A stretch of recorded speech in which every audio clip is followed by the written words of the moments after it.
Hello and welcome to the debate. I'm your host Sana Makbul with you at PTV World. In today's show, we're going to be taking a look at what is going on in the country, especially in light of the press that has been given by the DGISPR. And of course, this is extremely important in terms of what is going to be the way forward against terrorism for Pakistan and the fight, of course, that continues. And as previously announced, both by the military and the civil leadership, that this is something that is against terrorism in the country, something that is a counter-terrorism strategy and not a military operation. Again, of course, what has been clarified once again, and this is something that has been taken up in light of the kind of criticism that both the military establishment and the government has received in this regard, and also in terms of a lot of social media campaigns that exist to malign the sanctity of these operations and, of course, these initiatives against counterterrorism. And so it's important in terms of understanding what exactly will be the way forward and how will then the government and the military are going to take forward Azm Istehkam, as of course it was announced previously as well and reiterated once more that the military and civil leadership will be taken on board in this regard. And of course, in light of all the stakeholders and the consensus that is striving to be achieved is something that then will be followed through. But whether or not that happens, of course, is a question mark. And we also know that this was something that was also questioned in the press earlier today, saying that, of course, this is something that has been part of Pakistan's fight, and this is something so apparent and something calling for unity among all the stakeholders in the country, that perhaps this is not something for which politics should be done. But it is unfortunate that indeed this time around as well, we've seen that politics is being done on an issue such as terrorism, something so sensitive and of course affecting so many people in the country. While this happens, of course, there is a lot of discussion with regards to what exactly will be the way forward, especially when we talk about political elements involvement and what the DG has also referred to as digital terrorists, saying that those who attack military establishments and military institutions and those who attack using social media or other cyber platforms are more or less the same in terms of their actions, of course, in terms of their harm that they put and inflict upon these institutions and the country. And so we're going to try and understand what the strategy will actually entail, what it means to actually enhance counterterrorism operations in light of Azm Istehkam, and how exactly will this then be moved forward to curtailing the threat both at home and then, of course, that emanating from across the border, especially Afghanistan. That's going to be the focus of our discussion today. For this and more, as always, in the studios, I've been joined by senior analyst Farooq Batafi, and we've also been joined online by Brigadier Retired Mr. Haris Nawaz, who's a senior analyst and defense expert. Thank you very much, Haris, for joining us and being a part of today's discussion. And I'm going to start with you because we've talked about Azm Istehkam and we've talked about the clarity that both the Prime Minister and the military leadership have given time and again, saying again and again that this is not a military operation, that this will not displace people, this will not result in any problems for the provinces. Why is it then that this reassurance or clarification is needed once again and is being brought to the table again by the DGISPR, saying that this is not something that has to be linked with other military operations in the past and it is just a counter-terrorism strategy? Can you help me understand why this reassurance and clarity was needed? You see, Sana, the problem is he had to come with a lot of doubts created. There was a lot of propaganda, negative propaganda being created against Azm Istehkam. Where then he had to clarify that it is just a Istehkam campaign. It is a strategy. And this strategy doesn't mean that we are going all out for military operations, but it will continue the way things are happening. But then you need to have the support of the whole nation. Whole nation means the government, it's all organizations, provinces, military establishment, and also the economic fact if we have anyone. This is what is happening. And why the need was there? Because there were a lot of negative propaganda going on social media and certain political parties and within the vested interest people who feel that in case if it is done with the support of the whole nation, then they all illegal money, illegal vehicles coming in. Then, of course, the smuggling, narcotics, that's going to stop and it's going to cut short their finances. That is the basic reason they are all worried and they have started creating this propaganda against military establishment, and then they are trying to divide the military forces with the people of Pakistan, which is very serious and it's now years when this thing is happening, but I think now it is on the peak. And that is where DG ISP had to come and give a briefing and then of course give deliberate question answers so that the doubts of journalists, the people of Pakistan, I'm sure after listening his press briefing, there are a lot of doubts which should have been cleared, but still I feel there is a yet to be done by the government and the political party to resolve this issue because he clarified that unless and until the whole nation stands means your excise and taxation, FPR, then of course your military forces altogether working there, then the provincial governments, they have to support it, political parties, they have to support it, and the way bankers have to do it, that is very important. Then the taxation of property, people, they have to do it because all illegal money is funneling through Afghanistan into Pakistan and then fanning out towards financial terrorism and also filling the stomachs of all those people who are doing illegal acts. That is the reason it was done. And of course, he was mainly concerned about the illegal spectrum. This is all the part of illegal spectrum which is happening, and along with this, you have digital terrorism. This you have a social media coming up. Right. There's a lot of campaign going up. So these all things have. And Brigadier Harris, I'll actually come to the social media campaign in a bit, but I want to also address what you initially started off with in terms of those who have their interests against Pakistan and, of course, who are maligning the state institutions and, of course, going against what Pakistan, of course, aims to achieve with regards to its fight against terrorism. I understand the elements you're referring to, but I also want to know that while we talk about Azm-e-Istehkam, we've seen that the government has also highlighted that they are going to be engaging all the political parties and all the stakeholders, and they are going to be consulting with the leadership of different political parties. They are also going to be following the proper channels in terms of engaging within the parliament and then moving forward with this decision. And it's not going to be unilateral. This is what the government has announced and clarified earlier. And so I want to understand whether or not this clarification that this is in fact not a military operation and just an enhancement of counterterrorism strategies, also something that is targeted towards certain political parties, certain elements within the political domain in certain provinces of the country, and not just those elements that you referred to earlier, or do you think that there are blurred lines across this? No, I think there are certain political parties who are crossing the line, and that was a press conference for them also. I think they have been warned to mend their ways before the government takes certain actions. And along with this, I think the early the political consensus is reached, the better it is. The more you delay, the more doubts are going to be created, and then those vested interests are going to come forward, and they will take away the purpose of this Azm-e-Istehkam. That's why military establishment has today given a briefing that what they feel about it. You see, then of course, there are certain actions to be taken under revised action plan. The madrasa reforms have not been done. Then second is police reforms and judiciary. That judicial reform, that is the crux of everything. If judiciary is not supporting you and they are not strengthening the anti-terrorist courts, the way it was decided in action plan, that when military courts were constituted, it was decided that after 2-3 years, the anti-terrorist court will be properly formulated in a way that they will be given confidence. They will be trained to expedite the cases, and in case their names will also be kept secret, and in case they feel protection, they can be held in military cantonments. Nothing happened. On the contrary, APS, when the incident occurred, all those who were convicted in military court, they were let free by the Peshawar High Court. And same thing is happening now. If 9th May, all those who had participated, those were booked and they're in behind the bars, the Supreme Courts have given a stay order on that, and it's over 1 year. Had those cases been decided and punished, I don't think Bannu incident could have happened. So that's what things are drifting away from Pakistan because judiciary is not supporting you.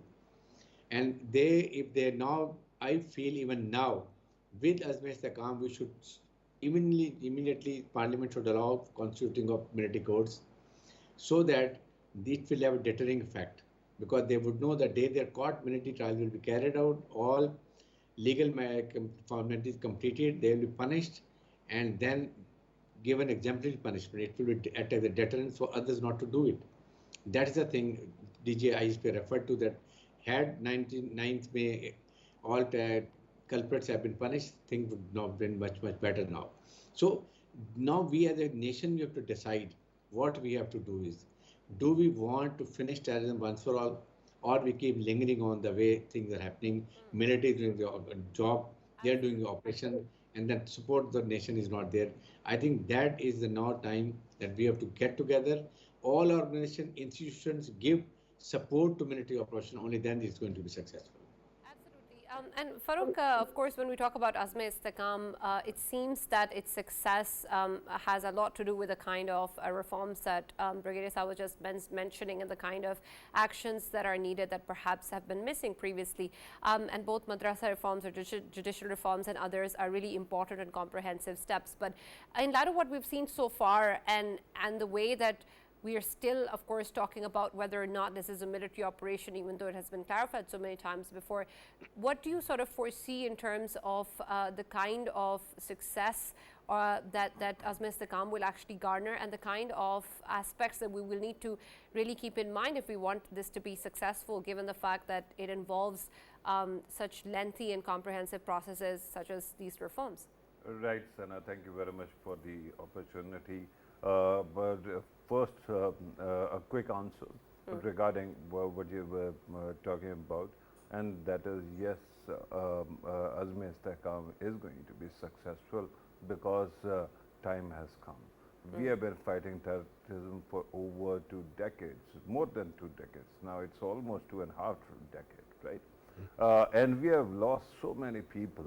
And after that, if they are, and this is my argument from get-go, after this time, this much time, if somebody needs to be convinced and they are not convinced, that means that they have chosen the side already. I remember India's human rights, Amnesty International's head, Akar Patel, used to write for one of our papers, and I used to write for those papers as well. And 20 years ago, whenever we used to say that there is need for consensus on terrorism, he would say that there is consensus, but it is not in favor of operation against terrorism. Right?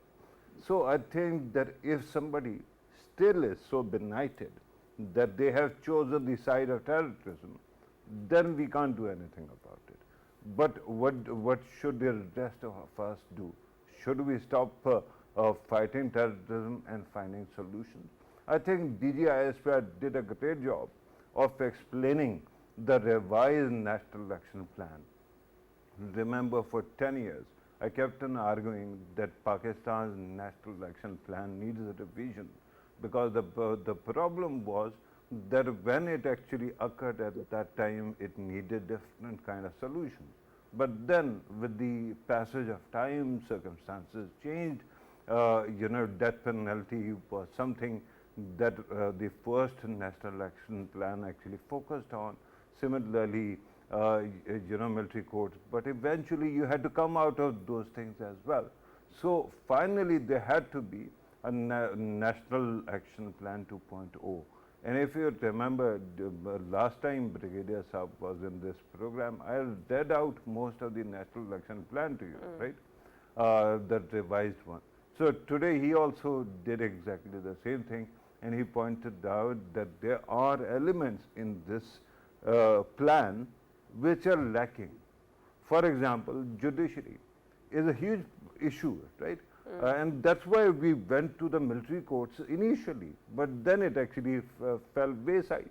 Similarly, when it comes to lawmaking, when it comes to executive, there are many aspects, civilian executive, many aspects that need to be fixed.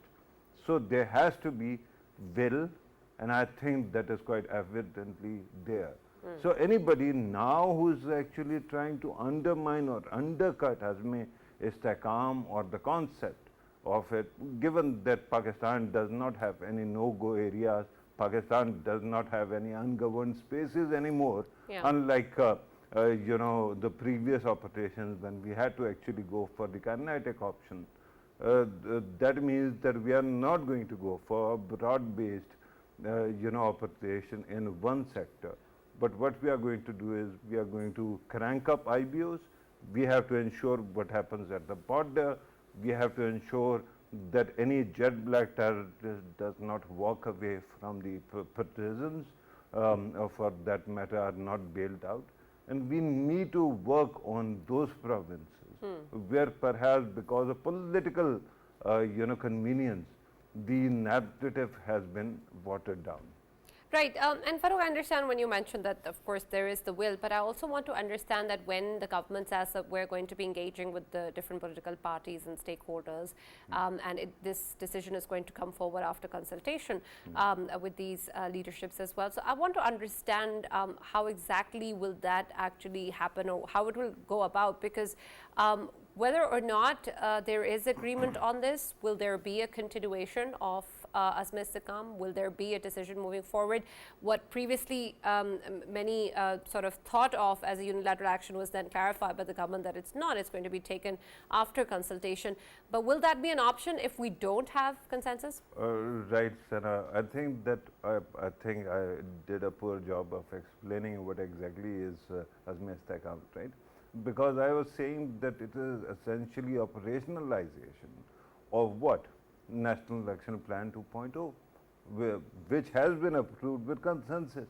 So the first thing is that is not the contentious bit. How to go about it might be an issue. There are political parties which might not actually agree with one segment or the other. And there you have to actually put in an effort to convince them. But I don't think that this late in the game, honestly, it's just like polio virus, right? The entire world has gotten rid of polio virus, and repeatedly it kept on re-emerging in Pakistan, which was frankly embarrassing. Terrorism all over the world is almost gone, right? And here we are, a country that has fought the world's battle on its own turf. And yet we keep on struggling just because some Johnny actually comes to power, and then they start actually conceding ground to the terrorists. That is not acceptable.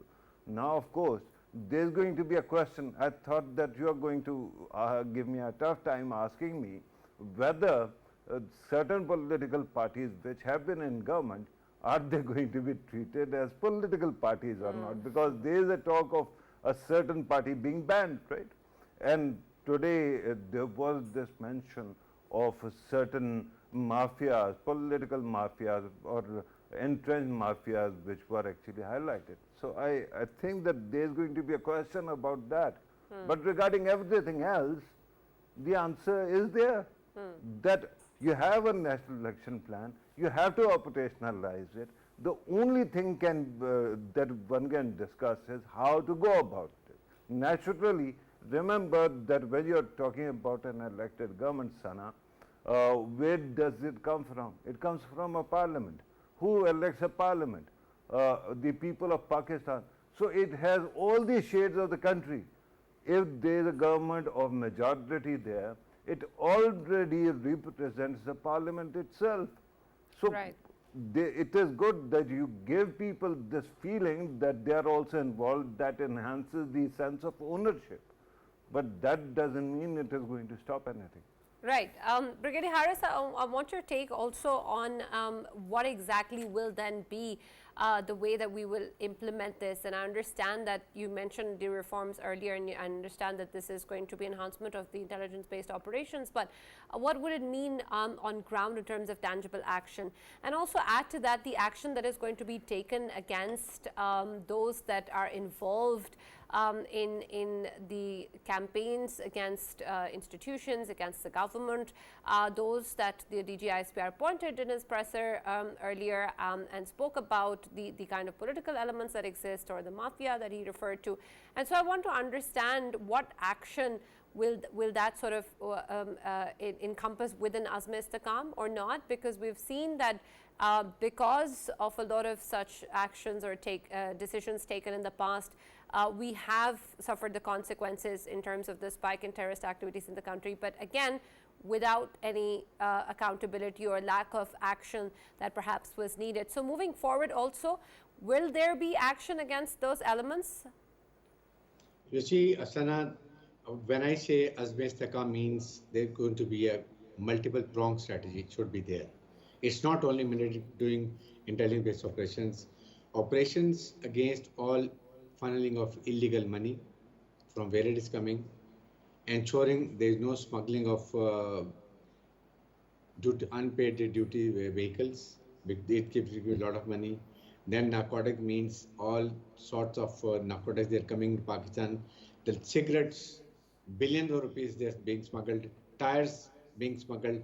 That has to be stopped. You see, when the finances or funding to this organization is stopped, they're being clipped. That means they will not be able to operate. Neither they'll be able to get weapons, ammunition, then their family is paid, everything is paid. This is one. Likewise, the fake money coming and the fake property name on different names, that will also be constipated. After that, then you have to carry out operations on all sides of political, all those involved in even I would say Bannu incident. Intensely, they have to went towards again military installations. They have to sort it out, and people should know how they are being sorted out. That is a problem. When you don't push them, you don't then book them and then to give them punishment, then they are encouraged. That's the thing. Then, of course, you have to go, one strategy should be on the social media. That is very, very important. Maybe you might have a question, so I will not cover later on, we can discuss it all. That should also be covered. Then how you are going to carry development in FATA areas, because it has to be simultaneous action. If you're carrying going operation, show them carrots that you're doing development of roads, industry, hospitals, schools are being constructed so that they can be given that side also. That is important. Brigadier Saab, I'm so glad that you actually spoke about follow-up question because I have some, but it is not regarding cyberspace, it is regarding money, especially because you have identified two very important things. One, the smugglers and whatever is happening on our Afghan border, and that is a concern because that might be aiding and abetting terrorism in the country. I thought that FATF might have actually done away with all that because Pakistan has been under huge scrutiny and we have fixed all that Benami issue and some Hawala Hundi issue as well.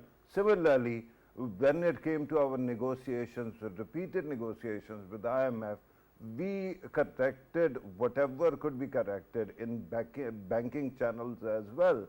So one would have thought that all this money would stop in that context. It hasn't. Why would that be? Secondly, you actually spoke about FATA, and my concern is that there was an allocation originally planned that provinces are going to render some part of their NFC award, and that doesn't seem to have happened. So how do you propose the government of Pakistan fund the development in FATA and other underdeveloped and conflict-ridden areas? You see, it's very simple. You are spending 1,500 billion, 1,500 billions we are spending on development funds. When we can't afford it for 1 or 2 years, let's stop it. Give 500 million for the ongoing project because we don't want halfway, we should not leave them. Remaining you have 1,000 billion. So use that money. What is the priority? To limit terrorism. Number 2, make people of Pakistan happy. Don't put unnecessary taxes on the people of Pakistan like electricity, gas, petrol, all those things. Use that money toward that side. You can resolve the problem. That is what I say, you have to put your house in order first. Then if you funnel $200 billion rupees to the FATA area for development, it's not a big deal. You can do it. The only thing is you have to have a political will and mental resolve to do all these things. Do a strategy drive. Government is trying their best. I do understand they have a difficult problem. But then when you go to the World Bank, you tell them, okay, we are going to generate money out of our own resources, and we don't want to put taxes on the people of Pakistan. I think they don't mind because they want to ensure that money is returned. And you say, okay, with this 1,000 we have no issue. They'll be very happy. So we have to carry out certain surgical things in our own account. Finance. Just to be clear, you are asking us to actually cut down the development budget and divert those resources to the old unhealthy habits of providing subsidies to economy. You see, isn't it doable? It is doable. And then, of course, you spend around 1,000 billions on state corporations, running state corporations. Please privatize. You're already doing it. When you make it on a fast track. Your 4,000 billion you lose in FPS, in custom and sale tax. The money is being looted. At least say 1,000, okay, for the timing. Have 500 billion dollars for the timing, and you can generate. The issue is we have to not do it for the people of Pakistan. You see why people accept false news when they are poor. They have a huge electric bill. They spend money on petrol. The things are very expensive. They can't meet the both ends. The moment any information comes, we strike their mind, they immediately accept it. And that is their thing start going wrong. If they're very happy, financially happy, they're meeting their all requirements, they will not look to the side. They will try develop the confidence with the government, and they will start accepting what the government is saying, what your team is saying. That is what also important. It same happens the way Indian or hostile agencies, they buy these poor young a lot in Balochistan and KPK because they have no job, they have no facility. Then they fall prey to these hostile agencies. Likewise, same happens with our own people. So you have to see the psychological effect also. You need to have a very good strategy on that also. Things are lacking. We are getting every day mired in different things. So the government, along with all institutions, they will have to sit down, work out a strategy to recover the confidence of people of Pakistan, so that they don't fall prey to the enemy hostile agencies. They don't follow inadvertently enemy narrative which will divide people of Pakistan and armed forces. Because let me tell you, strong military is a strong symbol of strong federation. Right, absolutely. And Farooq, I want your perspective on that as well, whether or not there would be a feasible strategy moving forward and whether or not it's actually possible for Pakistan to do that. Right. The problem with the parity or the comparison between development fund and then, of course, subsidies is that subsidies are only fleeting. You provide some subsidy in today's bill. What happens in the next one? You don't have infinite money, right? Yeah. Infinite money.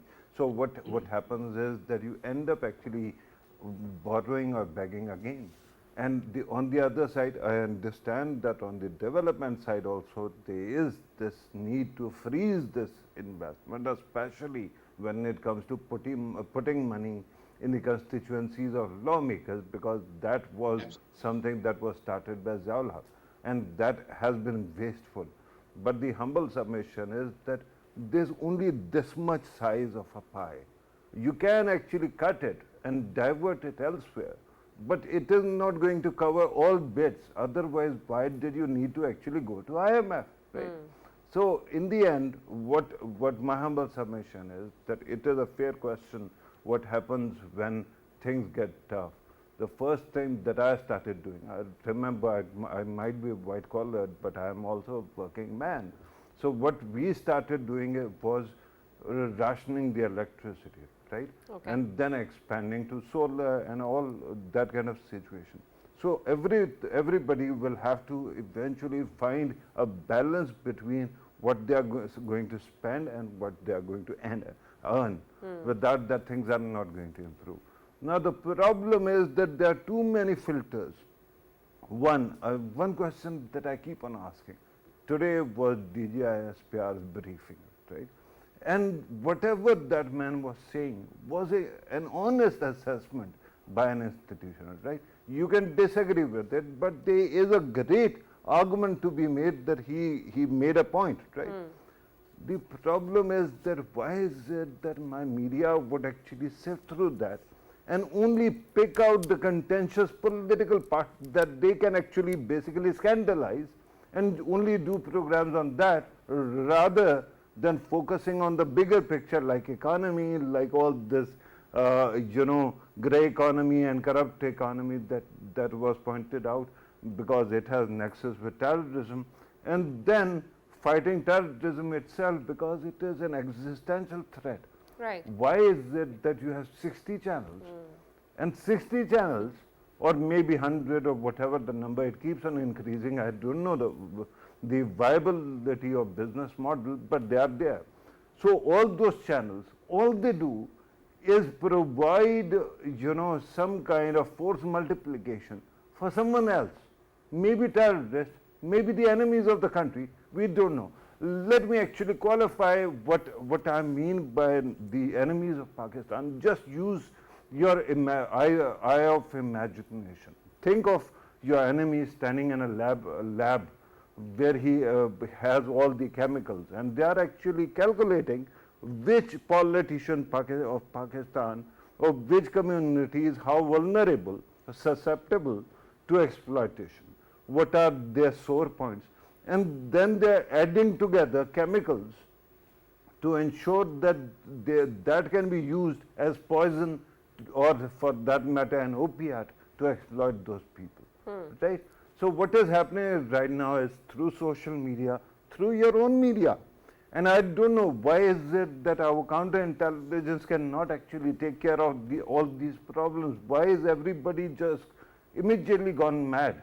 Right. Remember, your enemy is so strong that Australia expelled Indian not diplomats, spies, and that Prime Minister's government went away within no time. Justin Trudeau actually focused on that. People are threatening him right now. Biden confronts them, and last night he drops out. So they are so powerful, you have to actually start finding a way to fight back. And if we can't actually take care of what is going on in the country, especially the registered, licensed elements, where you could, all this concern about social media is what? People are spending more time on social media. Why? Because your TV channels, especially the private sectors, are unwatchable. Right? Right. And because there's so much propaganda in one direction, and it is not supporting the government or state of Pakistan. So what exactly is going on? Why is it that everything has totally gone awry? Absolutely. And Brigadier Harris, I want your take also on social media and in terms of the kind of coverage that we do see of different aspects that, of course, Pakistan has to deal with, and of course, including counterterrorism operations. First, I want your take on what the DGISPR referred to as digital terrorists, and you mentioned them a little while ago. But I want your take on exactly who it is that we're referring to, and what do you mean by that, and how will that actually be established when we want to take action against those digital terrorists? What sort of aspects will be involved when we make a claim, and when we use a certain label? How will that be actually established? And then secondly, with reference to the way that we would want to be able to engage different stakeholders also internationally, and of course within Pakistan as well on the media, what aspects of that do you think that this entire exercise will be able to cover? You see, Sana, the problem is this is digital terrorism is very serious, and it's a fifth generation war. The enemy attacks first on fifth generation so that they break the will of people of any country, and then they break and divide the military forces and the people of any country. Then they go for economic crunch. They all think they're done, bring the morale of people down, and then they go for conventional action, which is later part. That immediately going conventional and doing fighting, that time is over now. Now, we know that certain one or two, three political parties, they're engaged in this stalling and doing against the military establishment and the government of Pakistan, they're doing it. Then what part media is playing? 60 channels. If main 20-25 channels spend 1 hour every day on this topic, see the difference coming up. Nothing is happening. They're only going for political gimmickry, what they want to do, doing some of the agendas, certain political media houses supporting someone, and that is what is happening. Have you heard anyone talking about health? Right, Brigadier Harris, but you can continue. But my question actually also is how are we actually defining digital terrorism? You see, digital terrorism means that enemy is resorting to all sorts of fake news. That means that they are using all social media. They're converting into the message also, creating a lot of terrorism, creating a fake news, bringing that something is going to happen, government is going to be changed, economy is going to be crapping up, all things that coping Pakistan, the state of mind is going to be declared failed state, defaulting the IMF World Bank. These all things become part of digital media. You see, that is the thing I'm taking here. You have to counter it, and the Right, but government has not. Brigadier Harris, what I want to understand is whether or not this can be problematic when we talk about action on ground. How will then there be any differentiation between people who unfortunately tend to use fake news or succumb to it, others who are doing it for political interests or personal interests, and then those who can actually be considered terrorists? You see, the one or two political parties, what they are doing it, total creating a fake, everything creating false news, creating a misunderstanding between military and the of people of Pakistan. They are trying it. Then all those involved getting a lot of money through unfair means. There are the people who are to be identified and then picked up. They are getting problem because they feel the day this SBSCAM happen, then there's a crackdown on them, then they will have no place and their money will, flow of money will stop. So they are the people. Then there are certain elements who are involved, like I've talked about political party. Then there are other paid elements also there because of poor. Their people are poor. They don't have the money, so they fall prey to those social agencies. So the point is in that we have to work out. Then the government, what I feel has to do is that you have to also find a talented young people to counter social media people. Why can't you have it? Government have a lot of resources. Best, there are a lot of scholars. They are doing a great job. If they are doing from our hostile side, then why can't we have? And they counter it. All information coming, they have to have answer for that. It can be done. It's not difficult. Even the all provincial government can do it, and the federal government can do it, and the political parties can do it. They have to be told you have to establish, and we want to see how you are countering the enemy through social media and through inside the country. Things can be done. The only thing is we have to have a political will. Government want to do it, but then we are delaying it.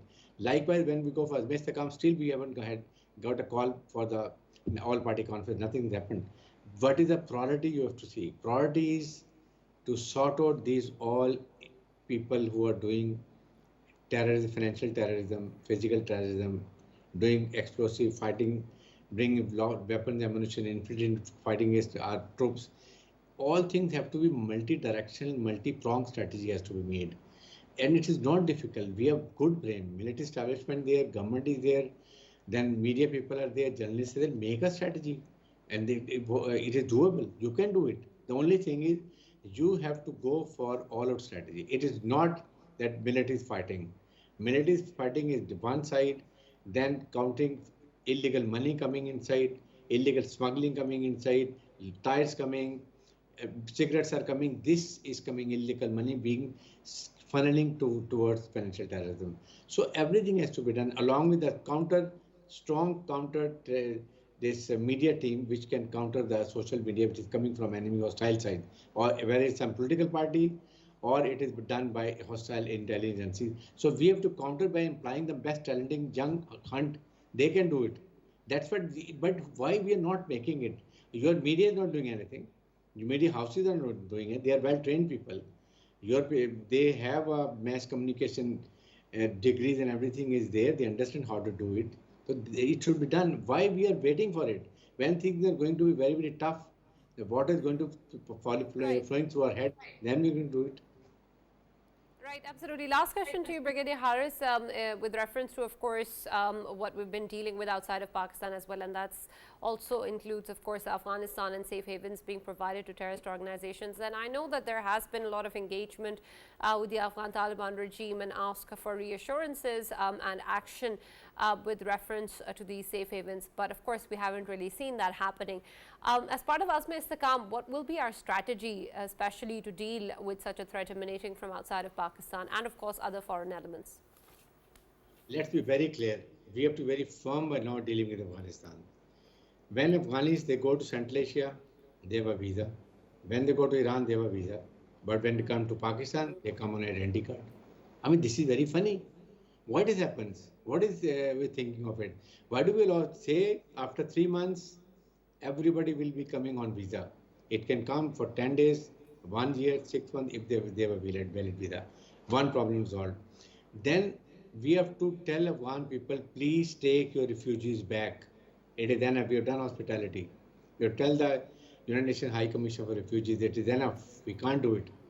We are already registered 1.4 million Afghan refugees, and otherwise we have around 3 million. The day we decide to send them, Afghan Taliban will come onto your knees. Then be ensure your border is managed properly. Nobody can come inside without legal documents. These are the things we can do it. And along with that, push America and Chinese, which they are giving money to run their government, then they have to put economic pressure on them. China is extracting a lot of minerals from there and they're paying huge amount. American giving millions of dollars every month. So that means they are supporting it. Unless they feel economic crunch, Pakistan should stop doing every logistic support from here.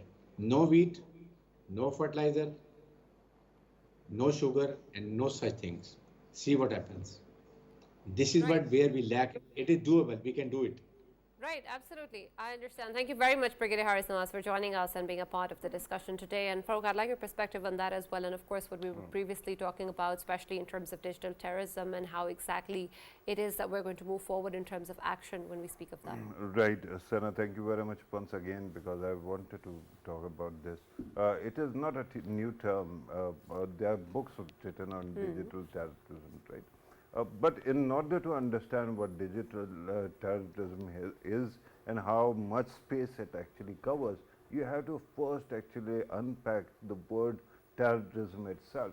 Because initially it only meant any act of violence that ends up terrorizing a big number of people, right? You explode a bomb somewhere and people are terrorized to come out, right? But then, because everything was viewed with a view of the state itself, what happened was that then other things were lumped together as well. And this is not just us. All over the world, it is a practice. Anybody who actually tries to weaken a society, right, weaken a state, undermine a state by use of violence is also called terrorist now, right? For example, if I go and I commit some act in India and then India gets divided, that is also going to be an act of violence. Then anybody who actually attacks state institutions, that also has become act of terrorism. Similarly, weakening a state or trying to actually do something which ensures that people actually come at loggerheads with the state is also called now use of course violence. It is called terrorism. Okay. Now initially when the term digital terrorism was coined, it was merely about posting of images that terrorize people, and that continued for quite some time because Al-Qaeda was using it. Sometimes Taliban also would use it. Along came ISIS, and then it really went huge. But after that, what happened? People who were sympathizers of terrorism also started using internet space and trying to propagate, right, to undermine the activities against terrorism. And that actually continued to expand. Then states were undermined, then people were also divided. For example, in Pindi, some years ago there was Muharram, and then all of a sudden there was one explosion or something of that sort. Immediately what happened? On Facebook, you started seeing a lot of visuals, alleged visuals of violence, Shia Sunni violence in Pindi, which was not true. And that continued for a day. That is true. And then we learned that it was actually Iraq's videos and elsewhere, right? With that kind of a situation, there are people who are actually trying to manipulate your mind and undermine your peace in your country. And similarly, but then political parties and the activists also get used. We know this for a fact. Look at it. you know, PMLN was in government in 2013, 14, 15 onwards, right? Up to 2017, 18. And at that time, anyone who actually criticized PMLN on social media or the government on social media would get a lot of traction. Then what happens? We thought that it was the superpower of PTI. Then PTI comes into power. What happens then? Then all of a sudden PMLN's voice actually gets amplified. Then PMLN comes back to power, and what happens? PTI is once again amplified. That's correct. So what does that mean? There is some force which is adding weight or amplification to these voices, or there might be people who are there. For example, I had some first-hand experience with what was happening in Balochistan. Remember when India was really pushing Balochistan as an issue internationally, that trolls were. And there I started seeing a lot of Facebook or Twitter posts or accounts which were claiming to be Balochi. So what I did was I would actually try to interact with them in Balochi. What happened then? They would shut up because they did not know how to actually communicate in Balochi. Right. So you have this kind of people. Of course, there were foreigners using VPNs, were exploiting your internal fault lines. So there is some kind of, and Brigadier Sahab was saying, and I totally respect that the government should have resources and should fight this propaganda. But my humble submission is, your enemy, especially one country that sponsors all this activity, has much more money and resources to sponsor it. So what you need is actually have the best minds to come up with best arguments, and then use whatever you have got. It might be limited to fight that argument with a better counter argument. Absolutely. Thank you very much, Farokh, for that insight. And of course, we thank Brigadier Haris once again for joining us. This is, of course, something that Pakistan has been fighting for quite some time now, and the resolve is there, has always been, and our armed forces are fully prepared to deal with the menace of terrorism. And we hope that moving forward, also, this is something that all elements who are in the interest of Pakistan realize and support, because this is what is needed. And of course, that is what Azma Istikam truly holds. That's all we have from the debate. We'll now see you tomorrow.